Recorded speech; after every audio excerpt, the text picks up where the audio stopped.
Welcome back, everybody. It is week 3 of the NFL. This is the Post Podium Podcast, home with all truth, no sodium takes.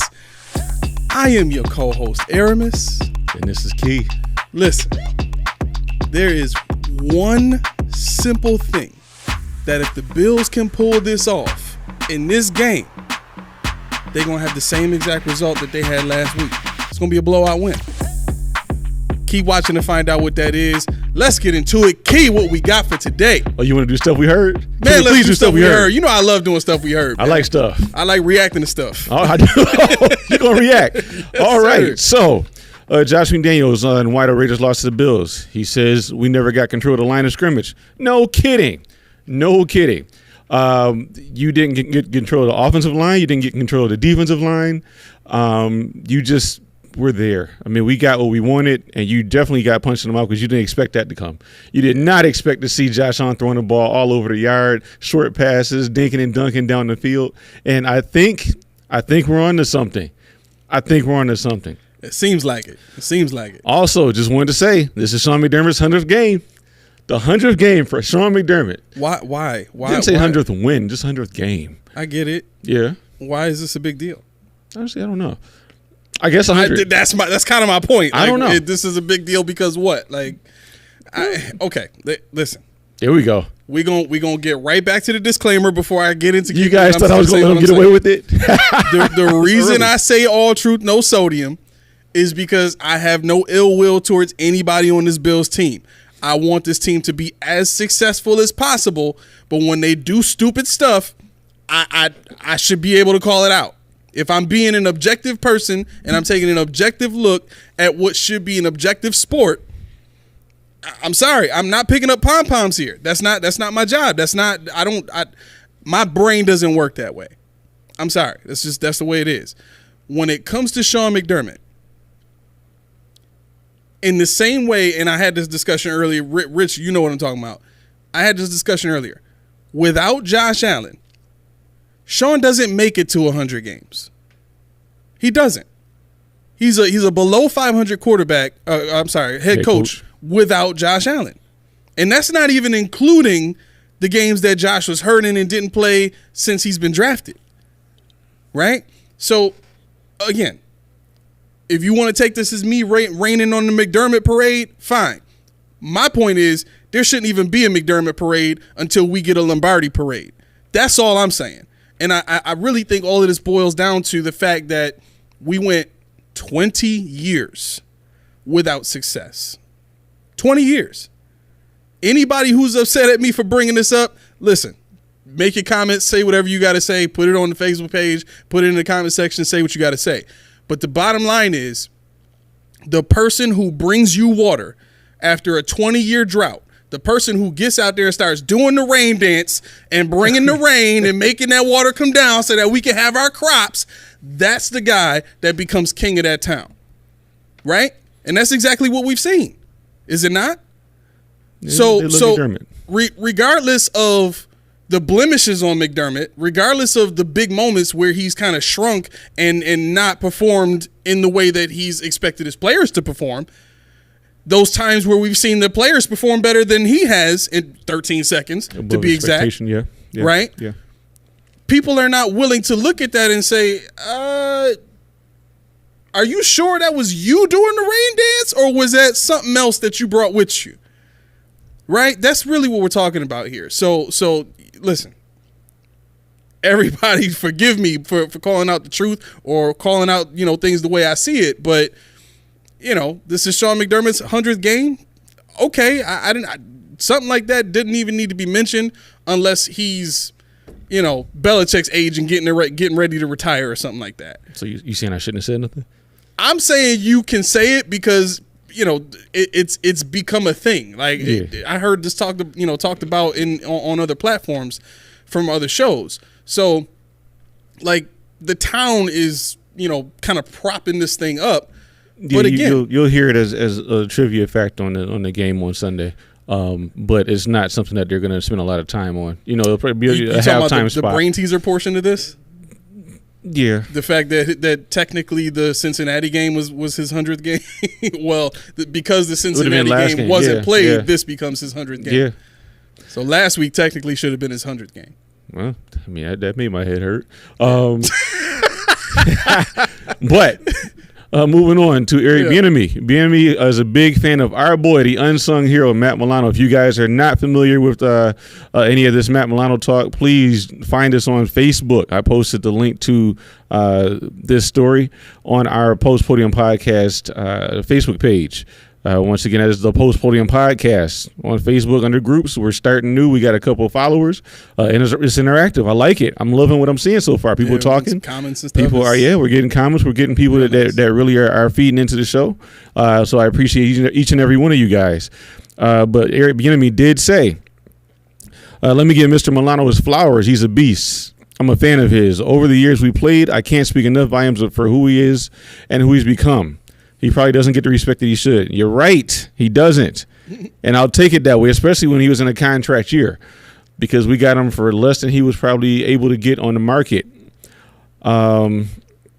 So I'm not going to read the whole deal, but I will say that he did tweet this out on X, or he X'd this out on X, or whatever he did on X to make X happen. But basically he said hats off, great player. And this is from Eric Bieniemy. If you guys know anything about Bieniemy, he's a lot like almost like another ball character we had on our team, not too long ago, Mr. Dable. He's not afraid to get in your face. He's fiery. And I thought you were going to say Rex Ryan. No, kind of sounds like him a little bit, doesn't he? He does, but man, from what I've heard of what he said, what the players say about him, and what he does in practice, he reminds me of Dable. Wow. So I mean, hats off to him for another team, getting out of Andy Reid's shadow and still performing. Yeah. Except for this week, but we'll get into that later. Stefan Diggs on the Von Miller podcast. If you guys haven't seen it, why do you? I'm sorry. I want real quick. Why do you think he's a fan of Matt Milano? Like, how does an offensive coordinator zero in on Matt Milano and be like, I'm a fan of that guy? It can go one of two ways. Okay. One, he's honest. And he's a student of the game, and he understands the magnificence of Mr. Milano. But he said Mr. Milano, so or he went to the school of Belichick. Yeah, he went to the school of Belichick. At least he didn't call him 58. I hate that. On record, I hate that. They all say each other's numbers, and I don't like it. Why? It's stupid. You got Josh Allen. Mr. Milano is better? Well, you got Josh Allen calling Stephon Diggs 14, and you got this guy calling 17, and then they call 27 for the other. Dude, I don't want a roster to figure out who they're talking about when they're doing a press conference. I don't want to see a roster. I want to know names. Who are you? In my 39 years, I am too forgetful to remember who I saw on the field. This is what I need. This is what I need. The next person that does a press conference talking about a player, call the player by their middle name, please. Just to get on Keyshawn's nerves. You mean Kingsley? Just call anybody by their middle name. Don't say a first name. Don't say a last name. Just say a middle name. So they'd be like Kingsley, and I'd be like, Sakumika. And that's the math. That was the way of getting back at me. All right, let's go. Moving right along. But Stefan Diggs on the Von Miller podcast, I don't know if you guys saw, but he did have a spot where he broke his silence about the last image of last season. And he broke his silence about whether he said he wanted to leave Buffalo or not. Basically, he said, in essence, you go through a 20-game season, the last image of me and Josh is a picture is worth 1,000 words, Diggs said. For me, I felt like the common misconceptions I wanted to leave. But it was like, I never said that. And he said, he was talking about the emotions. He was talking about just how he was feeling in that moment when they were exited from the playoffs. I get it. We've said it numerous times on this show. That's gotta wear in your psyche, and to be that close again and not be able to get over the hump. And it's another team this time. That's the thing and I guess the fruition of Jacksonville becoming that number one it looks further and further from reality right now. But we got to make sure we master these two teams, right. And we got to be the king of the hill. We have to. And the Jets game to me doesn't really move the needle in terms of our eventual goal. Mm-hmm. It was just a minor setback. I'm glad it was week one, and I'm glad that I'm kind of glad that happened, because if that wouldn't happen, we don't have to deal with Rodgers anymore. Well, not that, but I'm glad that happened, because without that game, Josh doesn't play the game against the Raiders. And the game plan against. We'll get into it later. Anyway, so cameraman, put the camera on my co-host, please. All right, you ready? Okay. You ready? Right. I was saving this one. Oh boy. Christian Kirksey retires. Yes, sir. A former third-round pick of the Cleveland Browns, Kirksey played a total of 9 years with the Browns. How many players do we have to have come here and show us that they'd rather retire than play for this team? How many? Like this is. I've never seen this with any other coaching staff. That's 2 this year. Other than Sean McDermott's staff. That's 2 this year. So wait, who else retired? Brandon Shell. He did retire. Yeah, it's 2 this year. Yo. Yeah. These players would rather go sit at home. Yeah. Than stick around and potentially win a Super Bowl with this team. Yeah. So that's crazy. As you guys don't know, he got as far as a practice squad. I don't know what happened, but former third-round pick of the Cleveland Browns, Kirksey played a total of 9 years with the Browns, Packers, and Texans. He finished his NFL career having played 114 regular season games starting in '94 and tallying 778 total tackles, 7 interceptions, 16.5 sacks, 4 forced fumbles, and 33 passes defensed. McDermott heralded the wisdom of Kirksey and imparted during his short stint with the second-year middle linebacker Terrell Bernard. And I quote, he said, "There's just so much for a young player in this particular position to get accustomed to." McDermott said it takes time, and so the veteran presence that Christian was and the wisdom he was able to impart on TV, Terrell Bernard, just how the game is played, kind of, in between the plays, and so that just – that last he fumbled over his words in that last little sentence. You could tell he was kind of going for it. But basically he's saying that his knowledge was invaluable. Whatever. But what that means is it frees up his spot for our boy AJ Klein to come back. He's back on the team.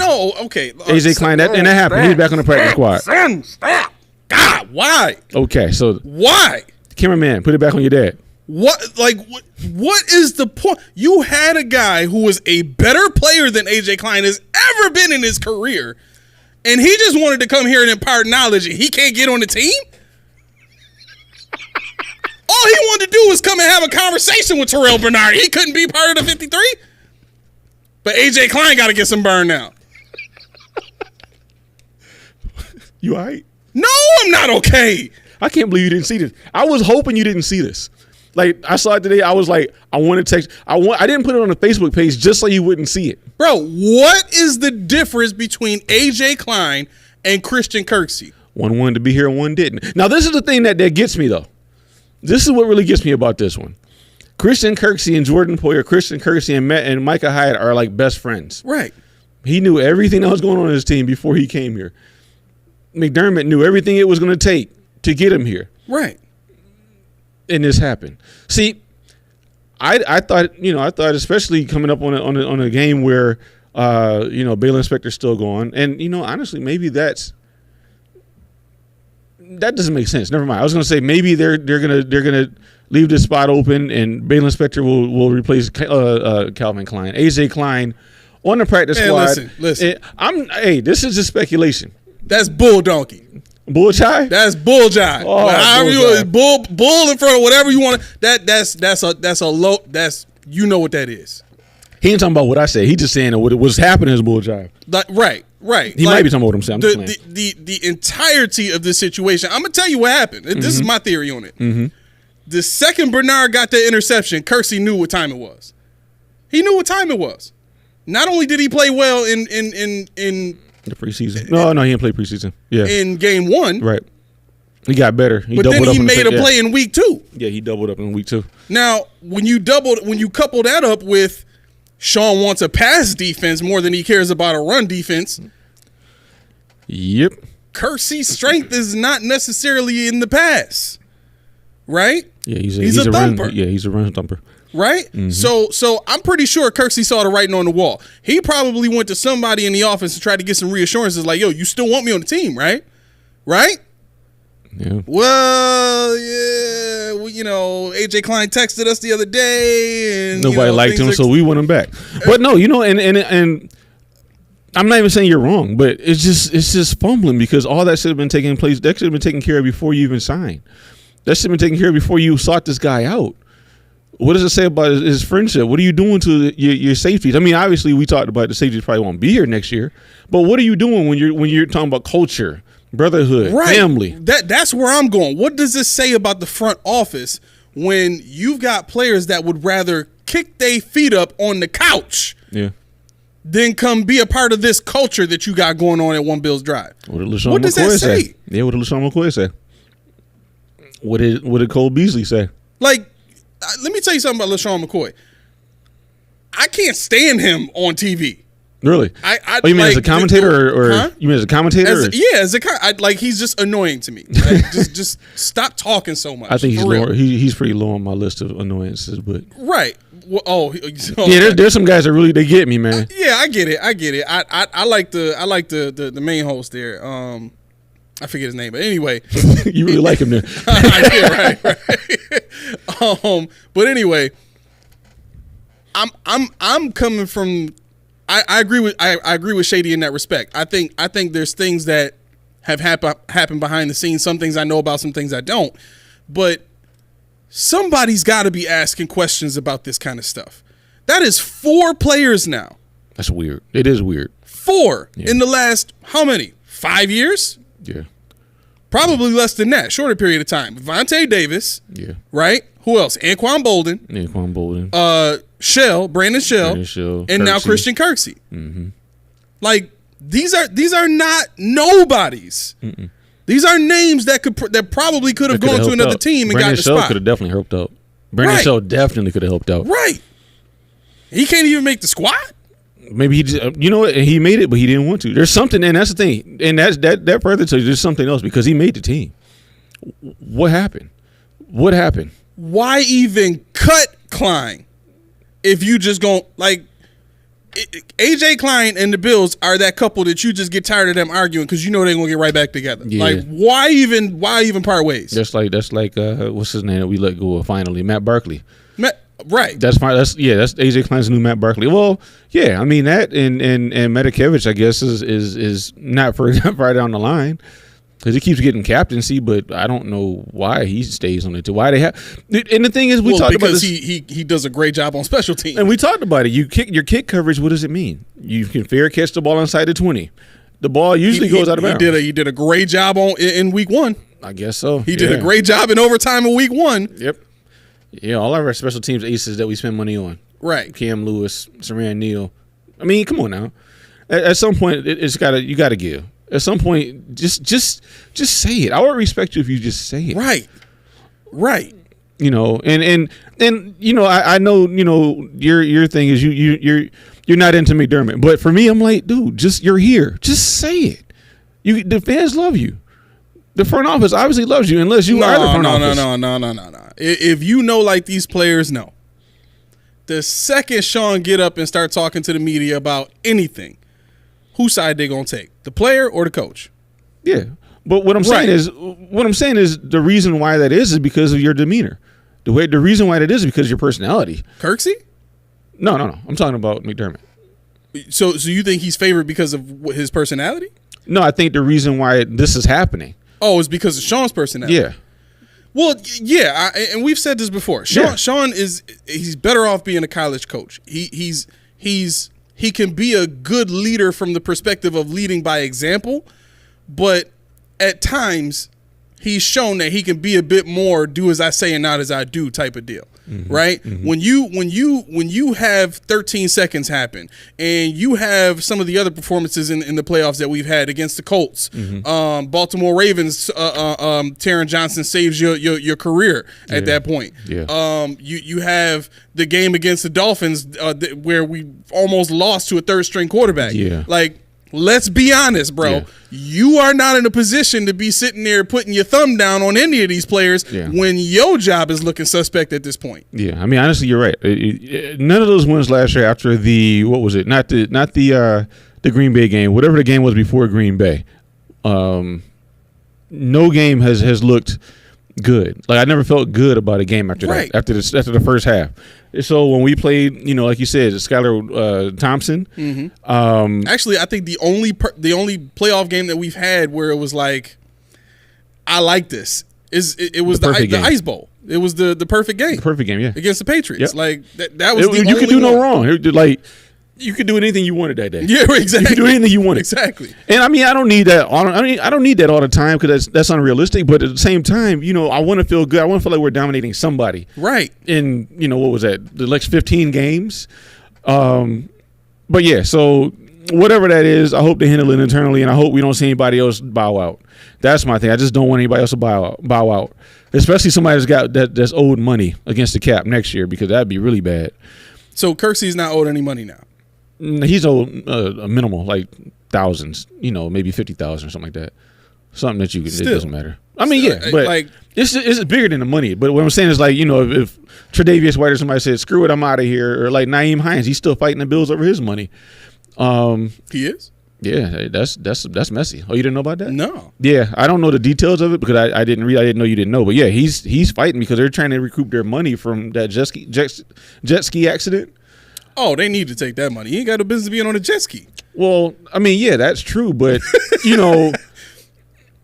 they just voided his contract, and that's the thing. I mean, we didn't want to. Well, I didn't really care, but nobody really needed him to be a Bill.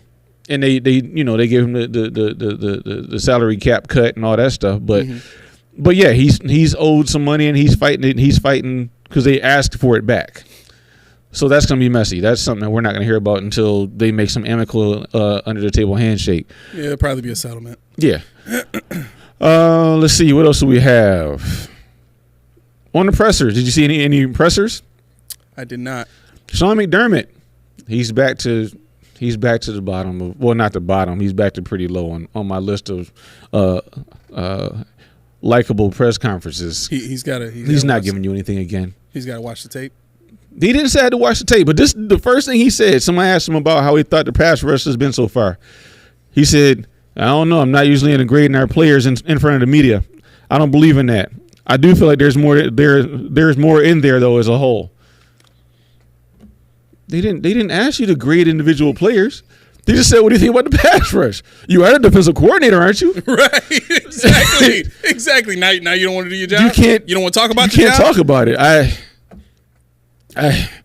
They asked him about Christian Kirksey. He said he's a class act and he made us better while he was here. How long was he even here? He certainly understands the situation. What is the situation? I know you're not going to tell me. But what could it be? He was here about 3 weeks, a month, maybe a month. So what situation arose? Certainly understand his, the situation. He's played, he's used to playing, and he has obviously his reasons for it. And so this is exactly what I thought. He came to the team expecting to get a shot at the middle linebacker position. They promised him something he ain't get. Exactly. Yeah. Exactly. That's the only reason a guy like that who's been in the league playing in a starting position for as long as he has comes here to get on a practice squad. I'm not getting on your practice squad to stay on your practice squad. This is reminiscent of the Anquan Bolden situation. Oh yeah. To a T. Because you think about Bolden, he was probably promised that he was going to be a mentor for $2.75 million. We cut everybody ahead of you. Now you're the starter. He's like, nah, fam. Anquan, we need you to catch. He's like, the number you have reached is no longer in service. So yeah, this is the same thing to me. I mean, that's what that reads to me. Crazy, man. What is going there? This is. I'm sorry. Where else do you see this much dysfunction? And here's the thing too. There has to be a point where it stops being about the coaches that we hire, and it starts being about the culture that's around the team. Right? We are tolerating all of this stuff. When we hire these people and we see the first sign, the first crack in the armor, the first chink in the armor, we're not asking the right questions that get us to the answers or get us to the root issues fast enough. It takes a while if the guy's successful, right? What's happened before, though, is we have a guy come here, he's not successful, we bang on him, we don't even understand why he's bad, and we kick him out before we've even really given him a chance. Right. right? Chan Gailey was ahead of his time. He was. Did we give him everything we needed? No, not even. Exactly. Not even. Right? So now here we have Sean McDermott, and in his mind, he's gotten everything he's needed, right? This is probably the best, team over the last 4 or 5 years that we've ever had here in Buffalo. And I mean ever, including the 90s Bills. I mean, it's right? stacked. Right. So if I'm looking at that, I'm starting to think like, man, why you haven't been to a Super Bowl yet, right? Some of your playoff losses have been some of the most embarrassing and asinine losses that a team could ever take in front of national TV, right? Yeah. You have 4 players that have chosen their living room to your locker room. And, oh, by the way, you have all types of, weird things that happen behind the scenes. And I'm talking about, the Steph Diggs situation. I'm talking about the Cole Beasley situation. Like, these are scenarios where your culture is supposed to win out. Like, did we hear about any of this kind of stuff during the 20 years that the Patriots were running the entire NFL? We didn't hear about any of this stuff, right? But you got a guy that's coming in, and you got an owner and a GM. They all wanted to make this about the culture. The Bills called the Patriot way. Everybody swore that the Patriots were winning because of the culture in that room. But the second Brady left out of there, how many games did they win? How many playoff games did they win? How many Super Bowls did they win? Yep. Right? Yep. So my point is this. As a city, can we just be better? Like, we don't have to be as bad as Philly. We don't have to bang our own team as bad as Philly does. But you got to give it to Philly. Or the Jets. Or the Jets. You got to. Philly won, though. So. That's what I'm saying. When you finish it out, yeah. But, I mean, damn, like, at least Philly, like, once they see something bad, they call it out. Mm-hmm. Like, the team doesn't have an opportunity to suck for long because the city going to get on them. Like, why can't we be like, huh? That's the culture. You say you want to embrace the city's culture? That's the culture. That's true. That's a culture. I mean, that's not how your team is run. Right, but that's a culture that the city established for its team. And that's where I'm going with it. And that's a culture. Yeah, right. So McDermott's trying to dictate to us what kind of culture we are. Right. As a blue collar town. No. I know for a fact the old heads in Buffalo who worked at GM and worked at Ford and worked at Bethlehem Steel, they wouldn't take this crap. Right. They were throwing crap at their TV because they just work 18 hours a day, sitting on the couch in front of a TV with a beer. Now they just paid $30 for a case. They paid $30 for a case, and you watching this now. Oh, your TV's broken. Your radio's broken. They out there doing yard work. Right. Because guess what? This ain't me. They don't represent me. Right. So I mean, once again, if and I don't trust me, guys. If you're thinking we're being overly negative, it's gonna get better today. I promise you. When we get into the game recap, it's gonna get better. However, like Aaron said, if you guys do anything, call them out when you need to call them out. That's what this show is for. Not to call people out, but to give people a voice. Right. If you go to the Facebook page, you're gonna start to see people talking. You're gonna see people discussing. You're gonna see people that do agree with McDermott, but they know how to speak in an intellectual way that I can receive. Right. And they know how to receive me, and they know how to receive you. So our page is built for this kind of banter. We hope that this page that we built is going to be the only page that you look at for Bills News, only page that you subscribe to put Bills News out into the atmosphere. If you need to, you can find me on X. I do know at this time, HAMM 8K 716. Wait, it's not 84K? No. You sure? 84K? No, I'm scared. Maybe it is. Never mind. I'll get it later. Because I remember putting it in. I'm like 84. Oh, that's the year he was born. Maybe. Okay. I hope not. But anyway, okay. Because I've been doing this wrong the whole time. Yeah. But no, like you said, and I didn't mean to take your point with you, but it was it was a good point. If we really want to be that good, if we really want to be, and that's a part of this thing too. You know, when people say, "Why are you guys so negative? Why are some Bills fans negative?" Because you don't get better by praising the good. Right. You get better by practicing and making the bad better. It doesn't have to be good, but it has to be better than it was. Right. And we did that. We upgraded Devin. James Cook is not an all-pro, but our run game was bad. Right. And you see what happens when you get rid of the old run game. You get James Cook. You get Latavius Murray. And I'm tired. I'm so tired of them overdoing his age. They call this man a fossil every time they talk about Latavius. He's 33 years old. He's the oldest running back in the league. We're old, okay, but still, he's not that old. He's not. I had my first kid at his age, so it's like, yeah, you're like, what does that mean? It's true. I mean, but you still got juice in the tank at 33, man. You still got some juice in the tank, and he at shows that size, it. And he's showing it. Right, absolutely. He still got some speed for 33. He definitely got some speed. He got some moves, some speed, some power. Right. So you, my running back, my boy. And just don't do what your cohorts did. Please, just don't leave. We don't love retire. You. We don't love retire. You. You can't retire. We love you. Clearly, that he's not going to because he's getting the ball or he's getting a chance. And I think that Anquan Bolden is probably the only person out of these people who ended up retiring who didn't want the ball.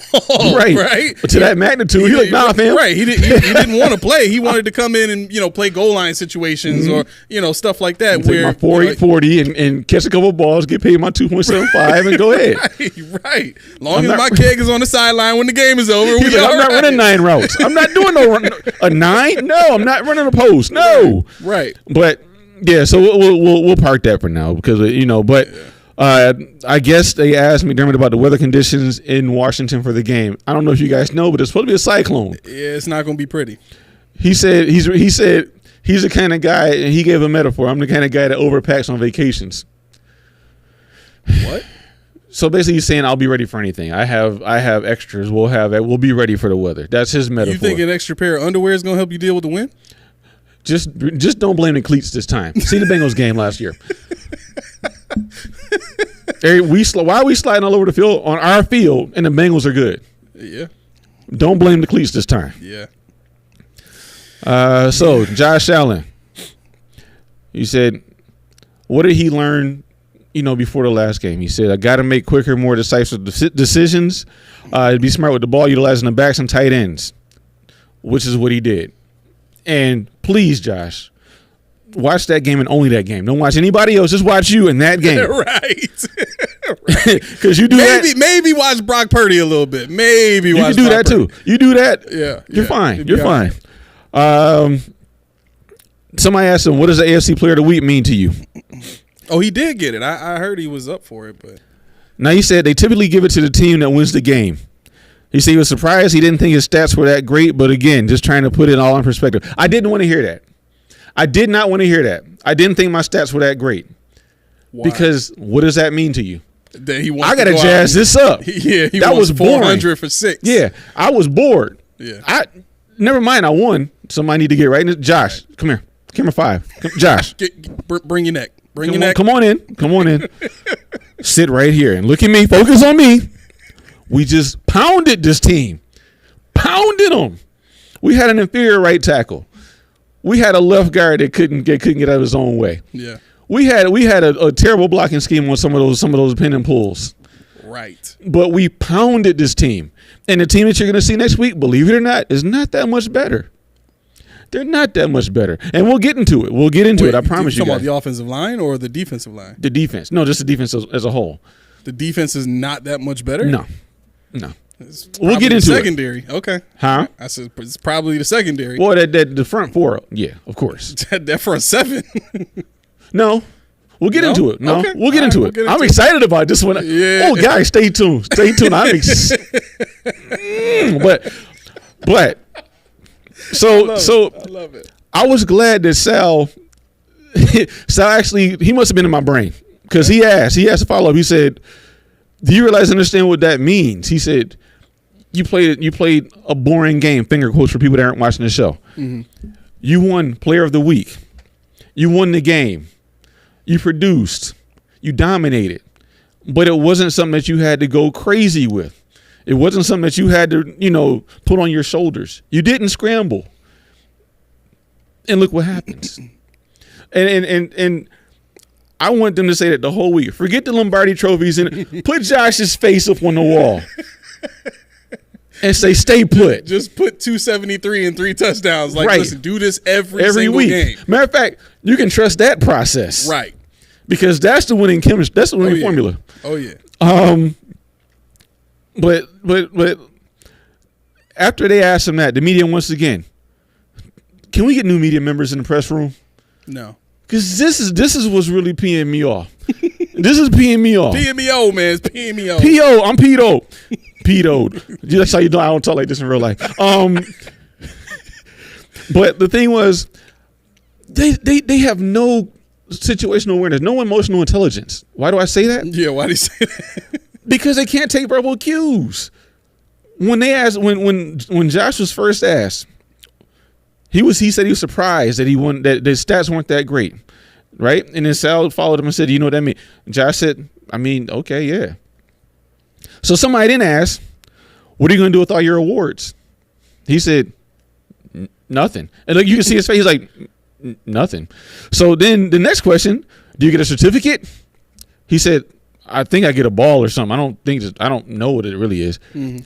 The next question, "What you going to do with the award check?" Josh, now he's deflecting. He says, "I haven't seen them yet. Maybe they got the wrong address." So he's laughing out. Maybe they got the wrong address. Somebody, "Oh, I think Kevin got it." I don't even know who Kevin is or Nate or whoever he said. He said, "Yeah, that's probably where it went." Oh, whatever. Next question. Jim Kelly's the team's all-time award recipient leader. What does that mean to be mentioned in that vein? He said it doesn't really matter. Guys, we're out here for one thing. He said, "I'm just trying to win games for my team." Right. So 4 questions. 4 questions about an award he clearly does not care about. It doesn't matter. Ask something else. Explain to me what article you were trying to write about Josh's awards. Okay, well here's the other part of this too, and I am by no means trying to defend these questions at all. Oh Lord! But anytime the Bills win in this city, it's boring. Yeah. It's boring. It is, and I think for any team that wins, unless they win in an amazing fashion, it's boring. It is, right? But I wanna change the focus from that to what must have been taking place in Boston, right? During their reign. Right.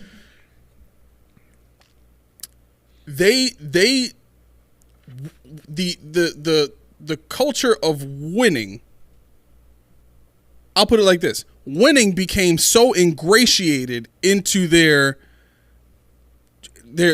mental state, it just became an expectation. Right? It just like anytime they didn't win was like, what? Wait a second, who beat us? Yeah. How did they beat us? But that's where I want to get to. What do you mean? That's the thought process I want to have. As far as the city. Yeah, in terms of the city. Right. What do you mean we lost? That got to be wrong. We don't lose. Exactly. We don't lose. Exactly. But it was because they didn't really care about how they won. They just wanted to win. Yeah. Right? And here's the other thing too. Part of Josh's plight is the fact that he can do way more than Tom Brady ever could. Yeah. Right? People looked at Tom Brady and even in his peak years, there were still other quarterbacks that were coming in that people were just amazed by. Right, their physical ability, their arm strength, all this stuff. And here's boring old little Tom Brady, 6'4", 215 or 220 pounds, whatever he was. Just slinging it all over the yard. For 5 yards here, 7 yards there. Maybe a 14-yard pass there. If they got lucky, they might have a 20 or 30-yard pass down the field on a post route or something like that where the coverage was blown. But other than that, they associated the play with the player. Because he was just regular sit in the pocket Tom Brady, the expectation was, man, you already at a disadvantage. You can't run nowhere. Right. Just win. Right? And so when you think about that mentality versus the mentality that seems to be taking place here, especially within our quarterback is thinking, man, I'm jumping over 6'3" linebackers. Right. Like, yo, that was mad easy. There's no way I won the trophy with that. Right. I should be having Madden numbers right now. Right. Like, that's really what should be. I should be throwing for 1,000 yards a game. Right. Like, just and the thing is, that's not what you do. And you're a musician. Yeah. When you play the drums, do you play every drum on every song? No. Right. You stay in your pocket. Right. That's what Josh has to learn. And we said this I think I said this on the show earlier, and you agreed. Josh will be great when he learns how to stay in the pocket, not the actual pocket, created by the offensive line, but in the scope of what the offense is supposed to do that day. Yep. It will change from week to week. Yep. But you can't go off script. Yep. You got to stay in phase, and that's what he did last week, and that's why I love that game. Yep. And that's why I'm actually looking forward to this game, because I want to see if he continues it. Right. Exactly. And this is, without getting into the X's and O's too much, this is the type of defensive line that you need to do that against. Mm-hmm. Like, this defensive line is probably closer to the performance of the Jets defensive line than the Raiders could ever think to be. Yeah. I mean, because the Raiders, you can focus on one, maybe two guys, but right. They got four guys, man. That's what I'm saying. Yeah, they got four guys. Well, I think Payne is hurt. He's hurt, but he's not out yet. Okay. Yeah, he's questionable. Okay. But yeah, I mean, you look at what they did against the Raiders. You can't stay in and expect Osiris Torrance to help out with Montez Sweat. Yo, you can't, because how are you got gonna Payne chip? coming through. How are you gonna chip? Like, Dawson Knox ain't playing. No. Oh, is he already out now? I know he was hurt. I didn't know if they were certain he wasn't playing. Yeah, the way they was talking today, he not playing. Well, and I think I'm okay with Dalton Kincaid, my fantasy team. I'm okay with him, and I'm okay with Quentin Morris. Yeah. So, and like we talked about before, I think we didn't talk about on the show, but I even said, Trent Sherfield could fill in as that de facto third tight end-ish kind of player in a pinch. With the receiving upside, maybe he'll get his first reception this game if that's the case, and I think he will. We'll get into that later as well, but I do think that when they asked Josh how do the backs help dictate the defense, he said if teams try that too high shell to Tampa, the quarters, and think they can apply pressure with just the front four, the backs can take advantage underneath. So in my mind, you already know what works. Yeah, James Cook. Latavius Murray, yep, Damian Harris, Reggie Gilliam, the fullback that nobody wants, can be effective this game. Yep. So I think just knowing that could be a bait, that it could be a double-edged sword. Maybe he's saying, "Hey, we expect you guys to be in a too high shell," so they bring it to a cover zero, which is nobody behind. Now I'm going to go over top. Don't do that. Right. Don't do that. Just stick with what works. I'm gonna say something that might sound a little mean. Oh boy! But this is just the way the NFL works. We're not in the positive. You do it. We're not in the positive portion yet, so you're okay. Okay. if Deron Payne ends up playing in this game, run it down his throat. Really? Put as much pressure on, because he's coming in hurt. Yeah. He's coming in hurt. Yeah. Like, that's just the way it is. Like, in the NFL, if you on the field, you fair game. That was one of my thoughts, where I thought this was going to be the game for Osiris Torrance. To kind of gauge where he was, because that's going to be his main assignment. Yeah, and even injured, that's a tall tale. I believe it 100%. But I think with Torrance's size and from what we've seen already, he's a young player, so obviously he's going to got one-on-one, right? But I think it's going to be a very solid performance for Torrance. What I've seen that's gotten in Torrance's way is just the off-script mental stuff. You know what I'm saying? Like the play we talked about last week, where he probably should have switched over and let Morse take the guy that he was blocking. Mad stuff was happening over in the C gap. Right, that's what I'm saying. So like mad stuff. So off-script stuff that happens like that. That's all veteran savvy. Experience that comes with time anyway. So it's not like we can expect that from him. It would be valuable in this game, but I think with his talent, his size, and what we've seen from his play already, I think he'll be all right, to be honest. Yeah, I mean, I really do. I think he's juiced up. He's ready to go. You got to prove yourself. They put a lot of investment into you with a second-round draft pick, and it's time to show. It's time to show what you got. Right. I think he's up for the test. He was an SEC. Come on now. Yep. So Stephon Diggs, I didn't even know. Obviously, we weren't at the game, so he said no. And guys, if you guys were at the game, this is old news to you, or maybe you didn't even notice. But he said they didn't introduce the offense or defense. He said it was a captain's decision to move as one. So they all just, they ran out of the tunnel, but they didn't introduce and have the fireworks and all that stuff coming up. So, he emphasizes move as a team, move as a team and be known as a team. Individuals doesn't exist. He said that's the identity. And individual does not exist. Yo, We're a who team. came up with that idea? I like it. McDermott. Okay, no, I'm just joking. But seriously, that's what he said. And Stephon Diggs is gonna give it to you raw. That's the press conference that's gonna give you what you need.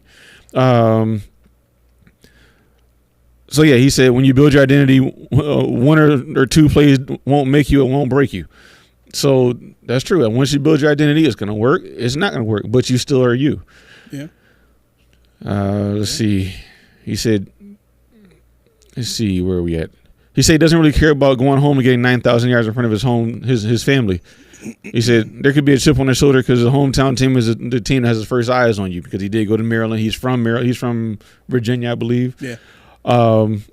He said he's got a bunch of people. He said, hey, man, this dude he is raw and uncut. He said, how many tickets did you get? He said, I mean, I got a couple. He said, if you come, you come. If you don't, you don't. I love this guy. I mean, it's just like whatever. There's no sugarcoating with this dude. And I love it. He seems to know his people pretty well too. Like they might not all show up. So if they having a cookout, if it's gonna be raining, they not gonna come. I don't care. They're gonna go see my brother play, who's not even gonna play. But I don't care. Man, he's like, well, would his brother be there? 2 days. Yeah, 3 probably. Days. Yeah, he'll probably be there. I don't know if he had surgery yet or not. But I'm pretty sure he got hurt yesterday, right? No. Was it? Yeah, it might have been yesterday. Yeah, yesterday. It was no earlier than Wednesday. So it could have been yesterday. He'll probably have his surgery. He probably had his surgery today. Well, just swelling's got to go down first. The swelling has got to go down first, and then you. So they don't actually know that it was a torn anything. Well, they know it's a torn ACL. You just can't get in there until the swelling goes down. Oh wow. Yeah. Okay. So you got to wait usually about 5 to 7 days or something like that for the swelling to go down. Yeah. Dang. It's bad. It's bad. I didn't tear my ACL, guys, but I can tell you knees, forget about it. Let's see, where are we? I like this. I didn't think about this. Stephon Diggs said the race for a wide receiver is between him and the D-line. Not between him and the guy, because you have to get to your spot before the D-line gets to your quarterback. Oh. See, I never heard that before. Yeah. He said it's not just about me and the guy across me. It's about me and the D-line because I got to get where I got to get to before they get to him. And, this is crazy. Somebody asked, doesn't that make you want to have faster receivers?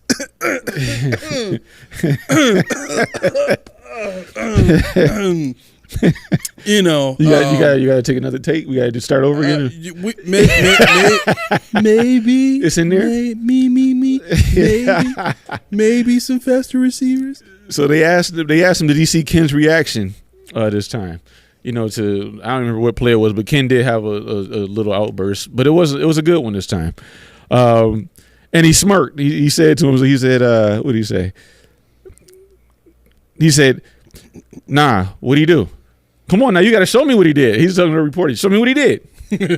Send me the clip because I want to put it on my photo dump on my Instagram. So this is what he said. He's giggling the whole time. But if you notice that people call James Cook Jimbo,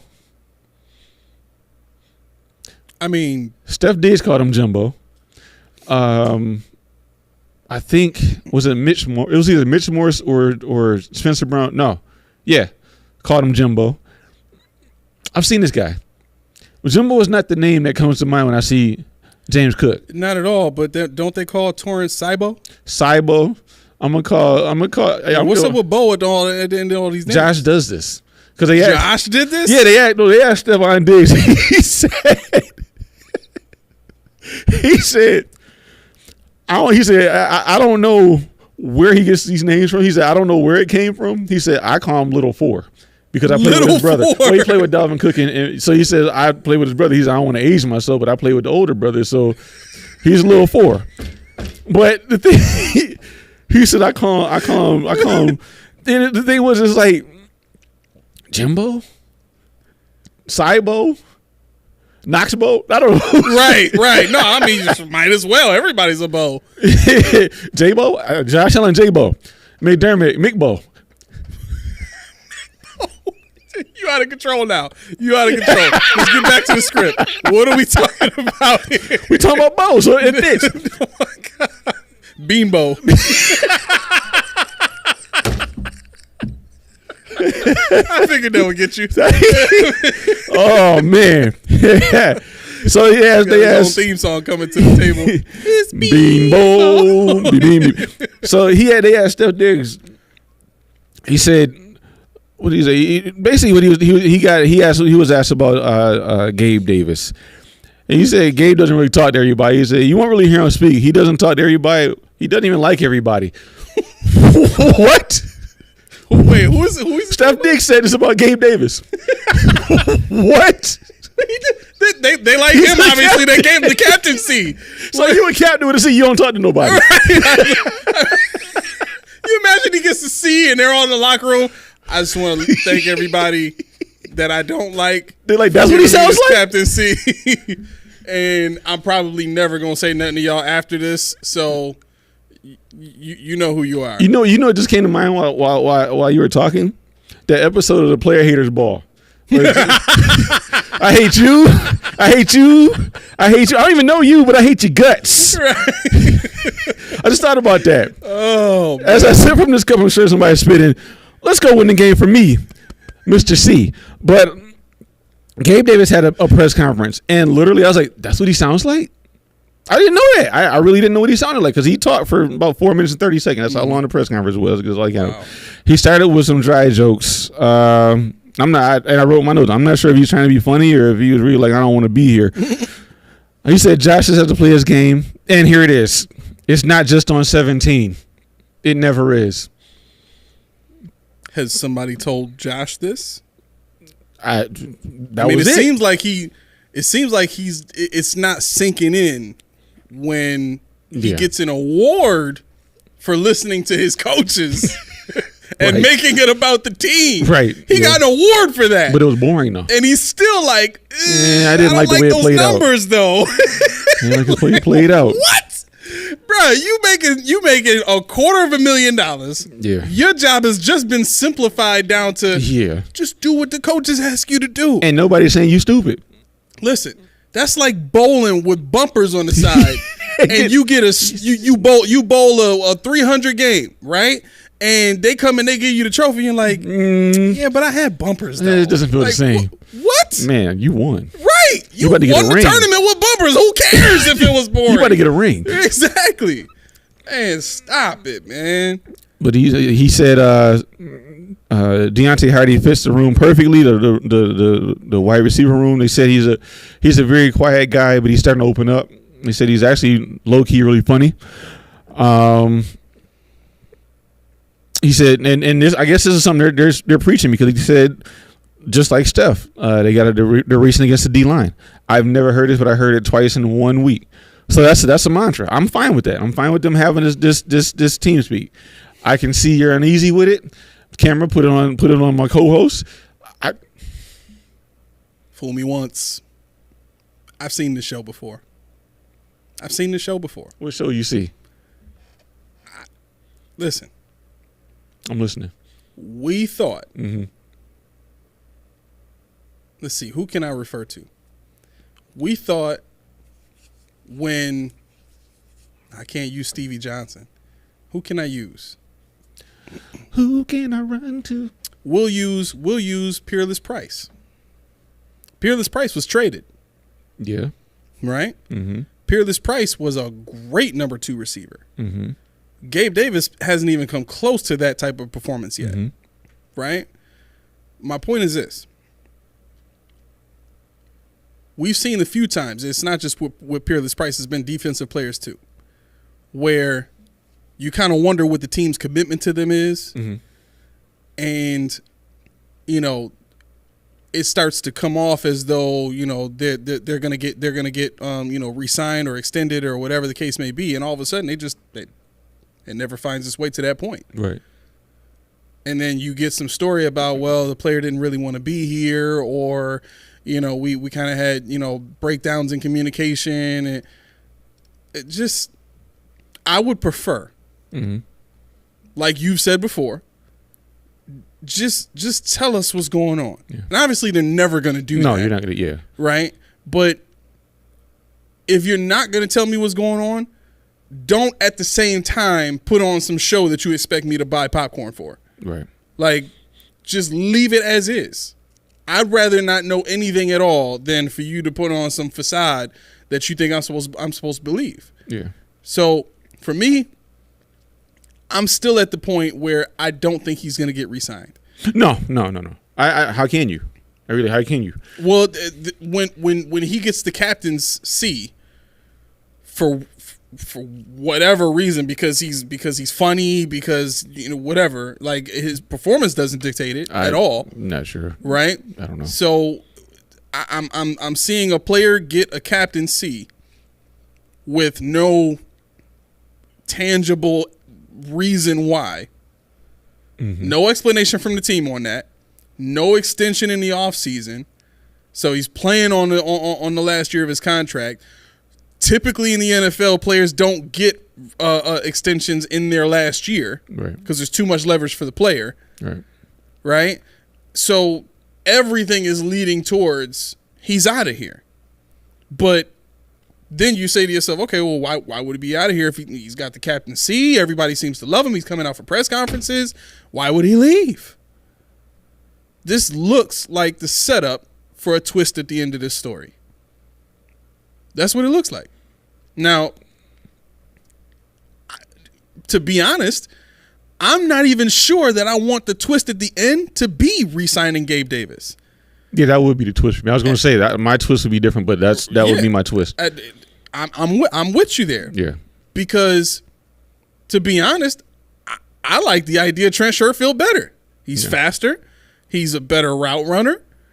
And you can probably have him for cheaper than what you would pay for Gabe Davis. Yeah, he's older. I mean, he's faster. He's older, but he's bigger. He's got good hands. Can block. Right. So he's older. You wouldn't have to extend him for long. That would probably be his last big contract anyway. Yeah. So just re-sign him and be done with it. Trade Gabe Davis. You gonna live, brother? You need. He trying so hard. You need this other bottle of mystery water over here.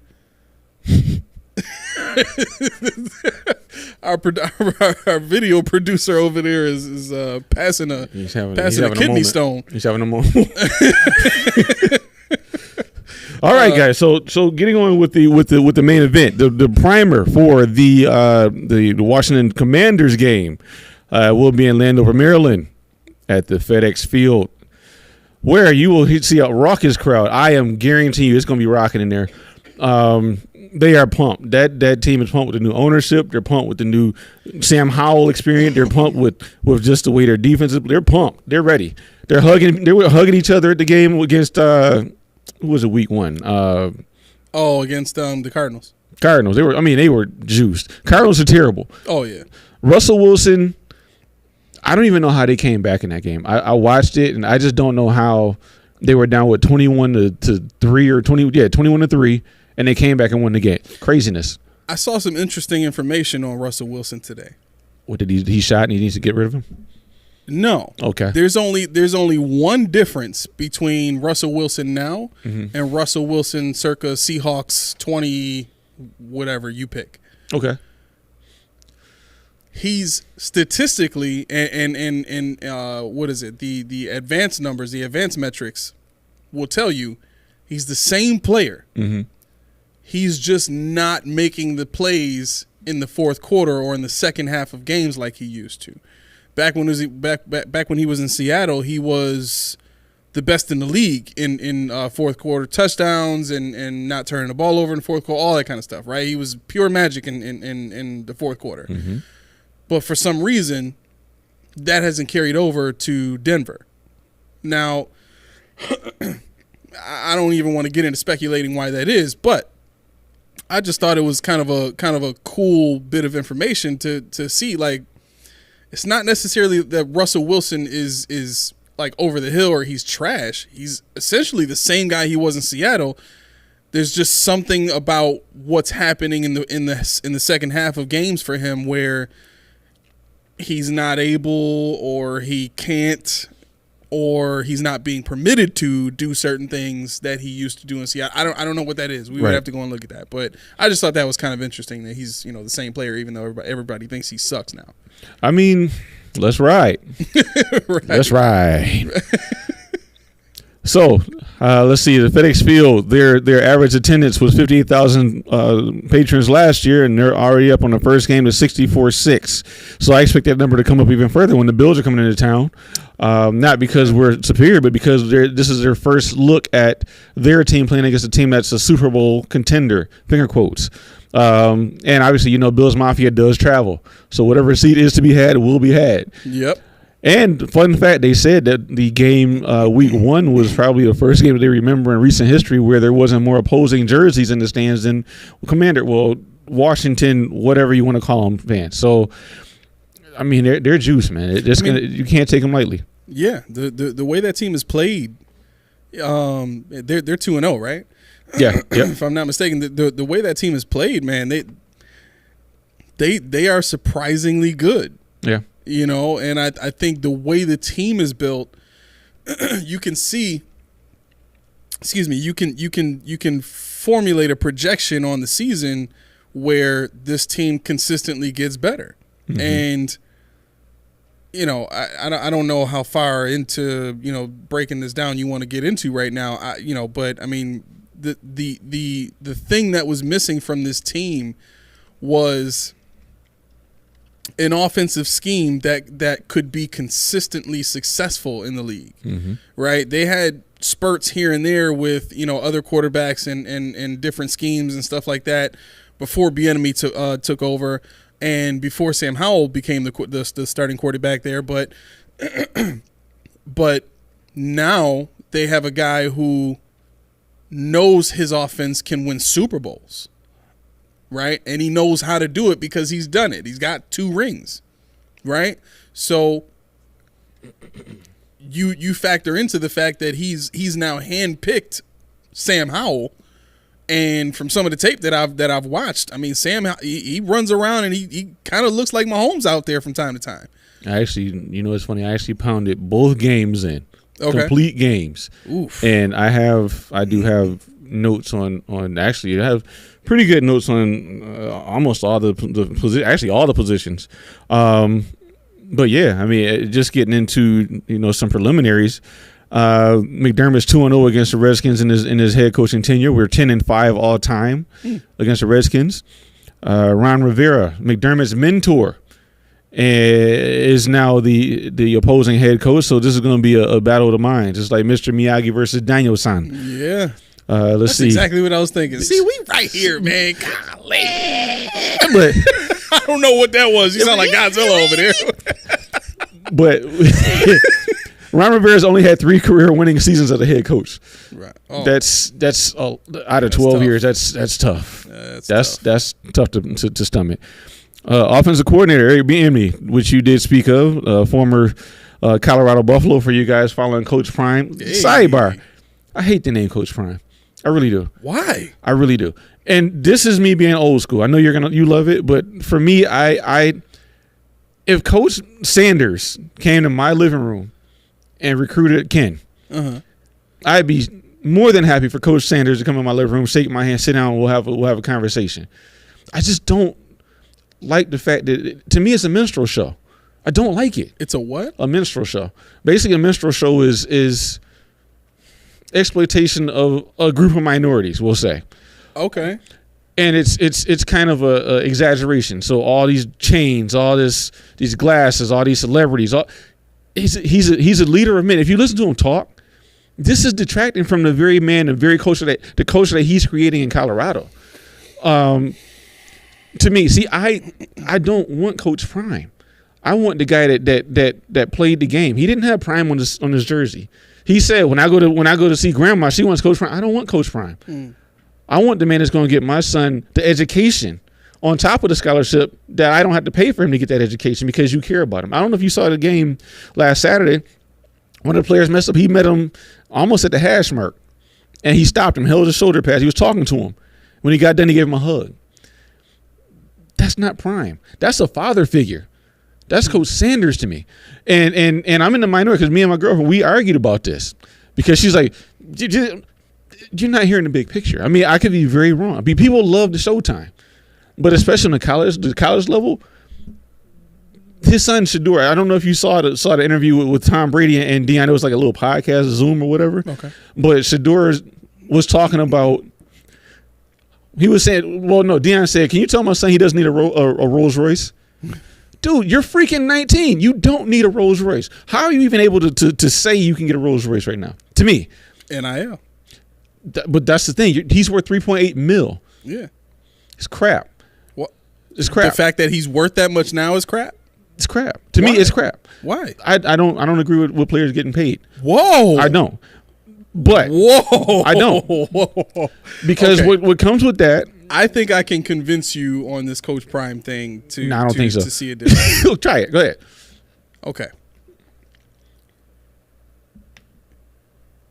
You've already stated that Deion Sanders is a great mentor. He's a very intelligent guy. He's a believer, and he's a great leader of men. And he's great at teaching, communicating with, and training young men, and raising them up as if they were his own sons. Right? How do you expect my son, your son, anybody's son to want to listen to him if all he ever talked about was the education that they're going to get, the opportunities that they're going to get in the entrepreneur field or the workforce or whatever? My point is this. There's the Deion Sanders that the players see behind the scenes, where he's going to come put his arm around you and tell you messed up and tell you exactly how you can fix it and tell you it's going to be okay. He's going to help you do it and tell you need to get to class and you need to stop playing around, stop messing around with them girls. You don't need no Rolls Royce. This is what you need to do, all that kind of stuff. There's that Deion Sanders, and then there's Coach Prime. Now, you have to begin to see those two entities as two sides of the same coin, okay? The young men that he leads in that locker room and on that team see Coach Sanders on a regular basis, right? But in order for them to come to the school that he coaches at, he's got to come as Coach Prime. He's got to do the things to attract the young minds to want to be there in the first place so that they'll open up to listen. One of the things that I do when I'm not doing this is I mentor at one of the high schools here in Buffalo, and I've even been to Niagara Falls. I don't go into these classes with suit and tie and speak as proper and professional as I can. When I'm talking to these students, I'm trying to communicate with them on their level, right? So when I come in, hoodie, sweatpants, t-shirt, fitted, Nikes, you know what I'm saying? I got the rims on my car, I might. Well, you're a flashy dude. I'm surprised you're wearing Pumas finally. I'm not a flashy. But no, I know where you're going in the interest of time. I know where you're going, and this is where I am with it. Where I work, when I went to the office, we had people that tried to get with the khakis. People, I always wore a tie when I was on the floor, when I was a nobody. I always had my shoes on when I was a nobody. Right. I always had pleats in my pants when I was a nobody, and I don't want my son to get attached to the attraction, as you say, which is also full transparency. When I was 12, I had 3 guys who wanted to be my agent in basketball, right? Okay.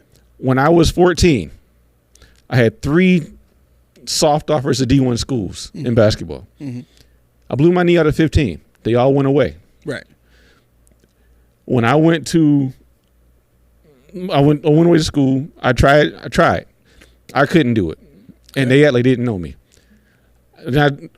soon as I'm going to say that Coach Beer at Buff State. Okay. When he said, "Oh, you coming back to Buffalo?" I had the people I told you that knew how to play with each other. They said, "Hey, come on, let's talk to you."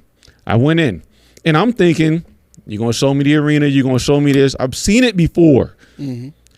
When I went to his office, he had broadcasting, a syllabus for broadcasting, and a syllabus for whatever it was I told him I wanted to do. He said, "Now let's take a walk." I said, "Okay." We walked past the arena to the major buildings. He introduced me to the teachers, and I went to Buff State at that point. I said, "Nope, I'm not even thinking of nothing else. This is where I'm going." Yeah, because that was my attraction. Because I already knew my basketball was over. I knew I was done. I knew I wasn't going overseas. But I felt like this guy didn't care if he related to me. He knew he knew what I needed, mm-hmm. and he knew that this guy's going to come to Buff State or not. If he comes to Buff State, he's going to get his GPA. He's going to do, and I'm indebted to that because see, for me, they give you the world, and there's so many guys in Buffalo that can tell you the same story. They give you the world when you're on top of the world. But did he not sell you the same way he would have sold somebody else getting to the NFL or getting to the NBA? Who's that at Buff State? Yeah, no, he sold me on a 4-year degree.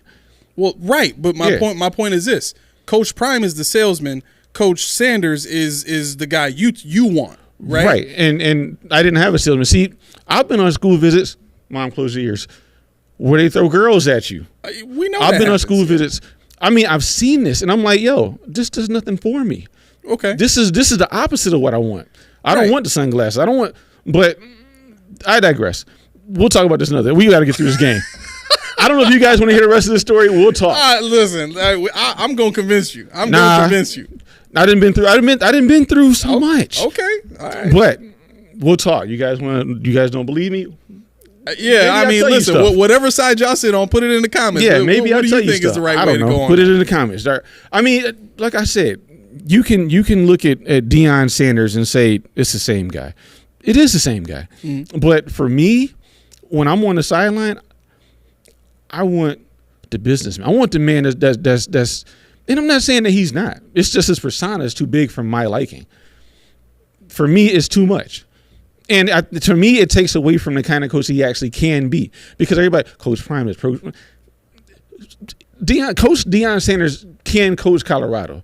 Mm-hmm. And I believe that Mr. Primetime with 3 toes on 1 foot, and I believe his name alone, who he was and who he still is as a man, can get guys to come to him. I do. I believe it. Mm-hmm. You know, but at any rate, we'll go back to it. I'll say this real quick. Nobody buys. I'll put it like this. Let's say, for instance, Deion Sanders thought the same way that you did, mm-hmm. right? And instead of dressing the way that he wanted to dress, he goes and he puts on a suit and tie and pleated pants. And this is no relation to anything you just said, but sure he becomes this personification of what is to be respected about a man of his experience and stature and accomplishment, right? And he sits down in that living room and he starts speaking very correctly, very, very, very detailed about, what the scheme of the team is going to be, what the expectations of the player are going to be. And then he gets into what the expectations of the classroom performance is going to be, right? Let's say he goes in and he does that, right? And right after he leaves that house, another coach comes, and that coach comes in and he's exciting, and he's getting the kid excited. He's getting the parents excited about the prospects of what could happen if he comes to the school. And at that point, the family is all hyped up and excited and souped up on emotions. They sign with the guy that got him excited, right?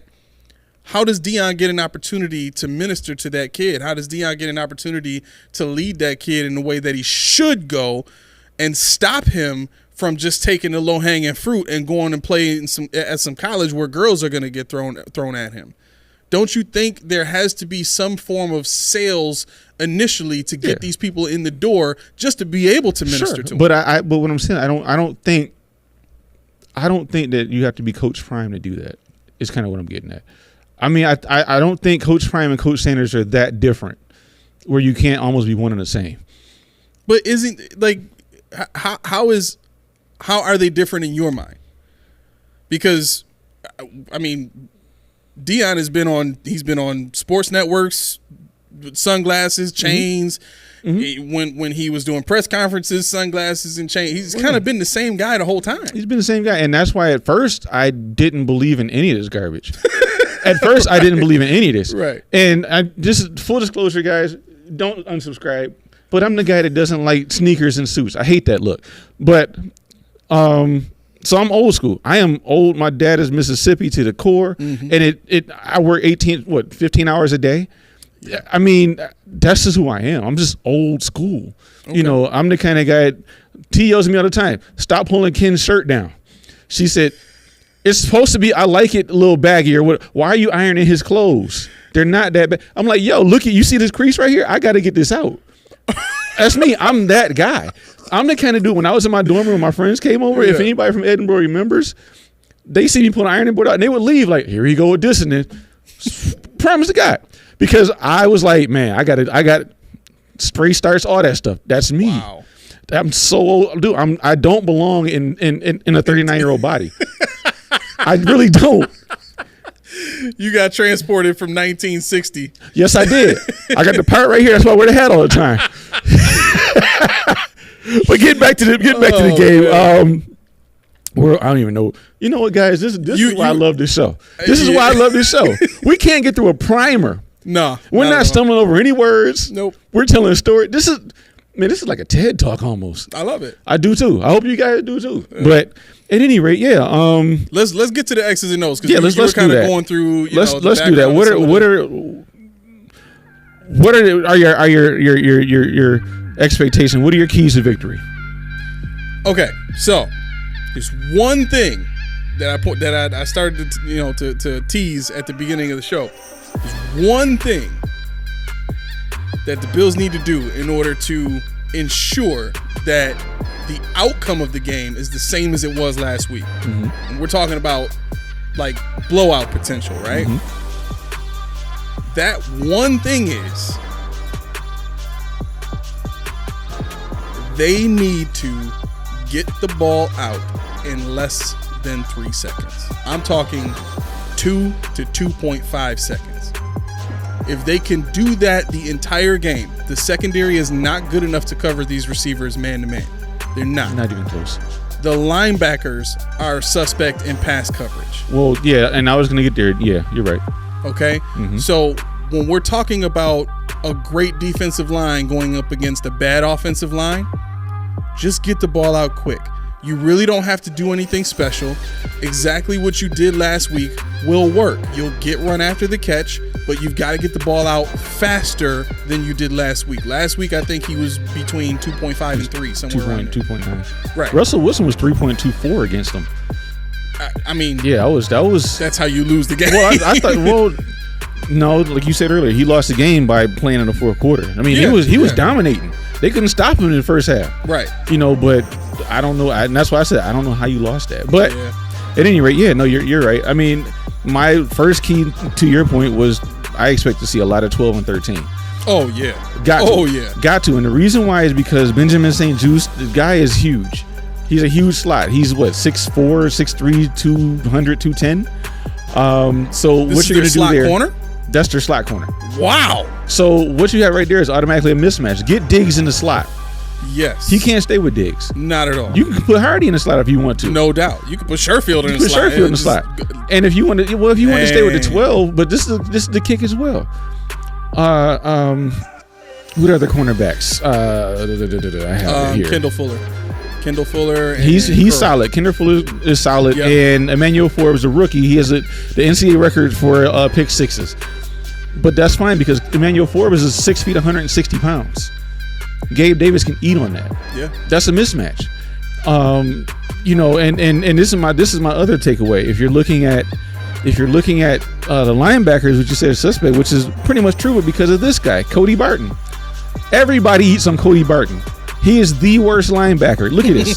He is the worst linebacker in coverage. Good Lord. He is the worst. So now you have Dawson Knox lined up on this guy. Well below average. Well, not even in the conversation.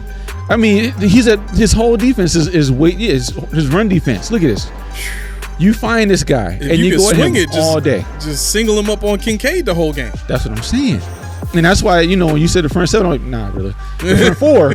Right, I get you. Jamean Davis, he kind of reminds me of what we're trying to do with Terrell Bernard. So I can see where he would be a headache, especially if Josh gets on that I got to be Superman thing. Yeah. But what else you have? I just want to take that because you took my first point. Yeah. So the other thing, and I watched mostly the offense too. Mm-hmm. It's funny. When you think about the Chiefs' offense, you think about all the trick plays and stuff like that, right? But when you watch what Bieniemy is doing with the Commanders, a lot of the play calls are very simple route concepts. I mean, very simple. Yeah, I right? heard. Yeah. There was one where I looked at that and I said, I'm sure I've called that play a couple times in Madden. You really don't see that too often. Right, and that's not even patting your back. That's just saying how some. But see that I heard a tidbit on the Broncos game where the announcer said that was why Howell went so low, because if you remember before his senior year, or his last year at North Carolina, he was supposed to be a top 5 pick. Oh wow! But he dropped to the 5th round because they got a new offensive coordinator, and the coordinator they got only ran like 20 plays. And it was super simplistic. It was super just basic, and he didn't get a chance to showcase what he had. Yeah. So they got to steal. But like you said, it's simplistic. Yep. It works for him. Yeah. I mean, don't get me wrong. There's certain plays that I saw that I looked at and said that can probably beat our zone coverage pretty good if they pull it off, right? I'm not entirely sure how good their offensive line is. I don't think it's great, but I don't think it's terrible either. I think they're more of and you can correct me if I'm wrong, they're more of a run blocking offensive line than they are pass blocking. Yep. So when I look at the way the offensive scheme goes, it's very straightforward, and the time that they would need to pull off some of these route concepts, I don't think the Bills are going to give them. I think the Bills have a good enough pass rush to disrupt their entire game plan. And from what I've seen too, a lot of their route concepts, that a lot of the quicker routes in that offense are a lot of the things that we saw Tyreek Hill used to do back in his heyday in Kansas City, where he would just run those flats across the those flats underneath, the 4 or 5 yards, they just run right across the middle, or they'll do those wide receiver screens. That's a lot of their quick passing game right there. They don't have a lot of, complicated hitch routes or you know what I mean? Like it's not really a timing offense. It's more of a how do they say it? It's more positional. Mm-hmm. You know what I'm saying? They run a ton of screens. Yeah. A ton of screens. Yeah. So if you are Greg Rousseau, I mean, you should just expect right off the bat they shouldn't be able to throw it over you. They shouldn't be able to throw it on the side of you. Just get them it up. And this is honestly, no disrespect, this is the game you don't want Von Miller to play. The game you don't want Leonard Floyd to play, because they're prone to over pursue. Yeah. They're prone to be off script. Yeah. And that's perfect for a screen. They bait you in. You at the quarterback and the ball's behind you. So I mean, you get one of my keys for the defense was you have to be disciplined. You have to definitely play discipline. If you play discipline, a lot of their, like you say, a lot of their concepts, a lot of their ideologies are predicated on the fact that defenses can't keep up. They run a lot of misdirection, a lot of jet sweeps, a lot of decisive play actions. And Sam Howell he's slippery. Yeah, 100%. So I mean, offensively, you should know what to expect by now. A lot of the plays you've seen, from the years that you've played Kansas City, not a lot of that has changed at all. You're still going to see a lot of the same stuff that you saw. It's just different players, and they do have two pretty fast. Wait, I think they have three fast receivers, don't they? Jahan Dotson, Samuel. Yeah, Curtis Samuel. That's right. So all three of the receivers that they play have got some speed on them. So more than anything, I think you keep those safeties back over the top, keep everything in front of you, and you should be fine. I think they've already kind of come up with the blueprint to beat that offense from the time that they've studied trying to go against the Chiefs. So I think this should turn out to be a pretty easy game for the Bills. Yeah, the more I thought about it, that was what I came away with. I really am interested in seeing Spencer Brown. This is three elite rushers in a row. I mean, you're talking about Jermaine Johnson, John Franklin Myers, and the Jets. You're talking about Max Crosby last week and Montez Sweat this week. Yeah. And I expect a lot of 12 because they have to chip. It is not going to come from Torrance. There's no way. There's no way because Torrance is going to have his hands full. I'd expect Mitch Morse to make his money this week as well. 100%. I'm kind of concerned about what how Dawkins is going to play too, because Sweat is no joke. He's not Chase Young, but he's no joke on his own, and his speed with Dawson's footwork. Now is Sweat playing right or left end, or he's playing right end? If I'm not mistaken, they usually have Chase playing left. Okay. All right. I'm not going to dispute it. Maybe, yeah. I'm not going to. Either way it goes. Right. Even if they switch sides. Like Sweat playing on Spencer's side might be more beneficial just from the standpoint of Sweat typically doesn't. He's a speed guy. He plays like a speed guy. Right. He's 6'6", 260. But he plays like a speed guy. He's very fast, right? Yeah. So you're probably not going to get a lot of bull rush from him, which is Spencer Brown's weakness. Right. He's got the feet to get where he needs to go. He can't anchor. Exactly. Which is why if I'm on the Commander side, I'm saying I'm putting Chase Young over there all day long. Yeah. Chase Young's got the body type. He's got the strength. He can bull rush all day long, right? Yeah. But yeah, I mean, whatever they have to do to mitigate the pressure on Josh from that defensive line, getting the ball out quick. Maybe we see some more screens from this team, than what we've seen. I think we've seen one so far. Yeah, I'm not sure, but I know they completed 15 of their 27 passes was a screen in the Cardinals game. Oh, I'm sorry. I was talking about the Bills. Oh, yeah. Well, they I don't know if you classify it as screen, but they have used their running backs, and that's what Josh alluded to. Yeah. But yeah, to your point on defense, you got to get home on the quarterback. The offensive line is not going to be able to stay with our defensive line if they play the way they're supposed to. I did post something on the page for Ed Oliver, kind of a brief description of what makes Ed Oliver the player he is this year. So check that out. I think you're going to definitely need Trey White to become an aggressor because this week you're going to see a lot of short passes. You're going to see a lot of passes between 5 and 0 yards. And Trey White's going to have to come up and make that stop. He doesn't like tackling. Yeah. So he's going to have his hands full this week. He's going to have his hands full. McLaurin, Dotson, and Samuels all run short routes. Man. Let's see. You might see some 7-yard cushions. You're going to have to. Yeah. You're going to have to. Yeah. Let's see. They're going to look to take advantage of missed gaps because they run a lot of misdirection, a lot of play actions in order to get over pursuit, which was the Von Miller point I just made it. Yep. Sam Howell's very boomer bust, as you saw in the Cardinals game. The first drive of 91 yards, 66 of them were penalties. He had 2 personal fouls and a pass interference. Wow.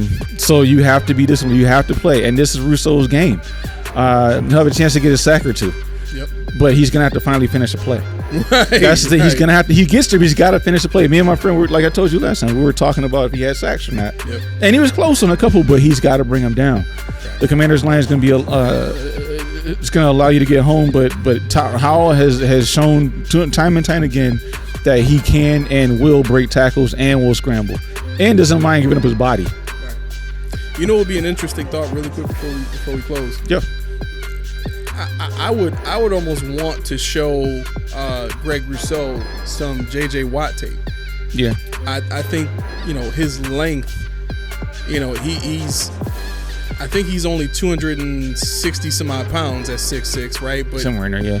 But he plays heavier, right? Which is a good thing for a left end. Because he's heavier and he's used to it. That's why he thinks he can do it. He's used to. I think they said when he was at Miami, he was like 240, 245. Oh, wow. Yeah, so he bulked was up. Leonard Floyd, basically. Well, the thing is, the funny thing about it is, when he came into the league, his pro day, they were talking about how sloppy he was, how out of shape he looked, how he wasn't crisp. Wow. So that's why they thought it was a reach when we took him. Interesting. But yeah, so he gained the weight to play NFL defensive end. Yeah. Before we close out, I wanted to touch on Jack Del Rio as the new defensive coordinator. You have any thoughts on what we need to expect from him, or you're the guy that knows the schemes? You know, I don't know how you do it. Maybe years of Madden, I'm not sure, but take it away. So Jack Del Rio, when you think Jack Del Rio, you want to think I think that was the Saxonville years, if I'm not mistaken. And it's crazy. He's the perfect guy for the players that this team has, right? Because his mentality is pass rush, and he didn't really I don't want to say he didn't prioritize the secondary necessarily, but he kind of the Jalen Ramsey pick and then the AJ Bouye trade. I'm pretty Bouye came from the Texans. Those were GM moves at the time, right? Those were, we're just adding to the defense, and obviously at that point in time, it was, the NFL was still just beginning to transition to a more offensive game. So they were able to put together the defense that they had. But Jack Del Rio is he's an aggressive guy. He's not a sit back guy. He likes to attack. It may not necessarily be with a ton of blitzes, but you'll see a lot of activity from the defensive line. You'll see stunts, you'll see twists, you'll see some different things. And with the guys that they have on that defensive line, it's all going to be effective, all of it, right? The other thing too with Jack Del Rio's system, it never leaned on linebacker play. It was defensive line heavy. They run a 50 front sometimes. Right. So that tells you right there. For him, it's pressure, pass rush, pressure. Defensive line is the foundation of his scheme. So don't expect to see a lot of great pass coverage. I mean, personnel wise, the Commanders just aren't going to give you that right now anyway, right? But up front, they're going to give you hell. That's just what time it is. So, prediction. I don't want to say a bunch of ifs, if we do that, if we do this. Give me a number, man. Right. I'm just going to say flat out, the Bills are going to win. If I had to give you a score, I would say 31-17. I was going to say 34-17, so yeah. That's about right. Well, all right, there you have it. I hope you guys are enjoying what we put out for you. We tinkered with the format for the show to see, if maybe we're trying to find that sweet spot for I think we everybody. There was so much heat at the beginning of this episode. I know. People might think we actually were salty, but I know. But as you guys can tell, we had a lot of good things to say about the Bills, and I think, like we said, where it's warranted, it will be. So, no doubt. What's your outro? So, we want to thank everybody for tuning in. We want to thank you so much for subscribing. With the subscriptions, listen, if you subscribe, just put in the comment, I subscribed. We're going to reply to every single person that comments. Okay. This is not like other shows where we just want your contact, or and we don't want to engage with you. Right. We want to engage with you. So right. When you subscribe, just put down in the comments, hey, I subscribed, or, tell us how many minutes of the episodes you watched, or however you want to do it. Just let us know that you're around so that we can communicate with you, so that we can welcome you. And we would love to do that. We would love to see that. Please visit the Facebook page if you haven't had a chance already. a lot more content available there other than, some of the stuff that we talk about here. And there's more stuff that goes up there every single day. Keyshawn is a beast when it comes to finding all the nuggets, the interesting stuff that, that keeps us going through the week. So tune into that. Post Podium Podcast is the name of the page on Facebook. So you can just go right in the search bar, type that in, and we'll pop right up. And on that, I did link the YouTube and Spotify pages, so you can get right to the YouTube page to watch the previous videos, and you can listen to us on Spotify as well, just by a simple click of Facebook. I will upload this video to Facebook. That way we can drive the traffic to the same spot. But nonetheless, we appreciate, and I guess the guys that, like I said, the ones that commented on our page already, as you can tell, we like to dialogue with you. We don't want to have a situation where people are talking bad about each other or nitpicking, but we like to have banter. It's fun. No doubt. And listen, we can both laugh at each other. Yes. I posted something on the page last week, and somebody went up there and said this didn't age well or something like that. Like, it was funny. Like, he's right. He was absolutely right. It was great. So anyway, listen. When it comes to Spotify, for those of you that are on the go, you're busy, or you're not paying for YouTube, so you don't have that listen offline function or whatever that you get when you pay for YouTube. Go to Spotify, okay? We put we got engagement there too. We usually post a question for the week that people can answer, and we can debate it or whatever. Keyshawn and I are constantly checking on it. We'll communicate with you there. There's also a poll there, okay? So if you're looking for more content to engage and to consume, Spotify is a way to go. We got the Facebook page. We're on Instagram. We got the X page. Got the X page.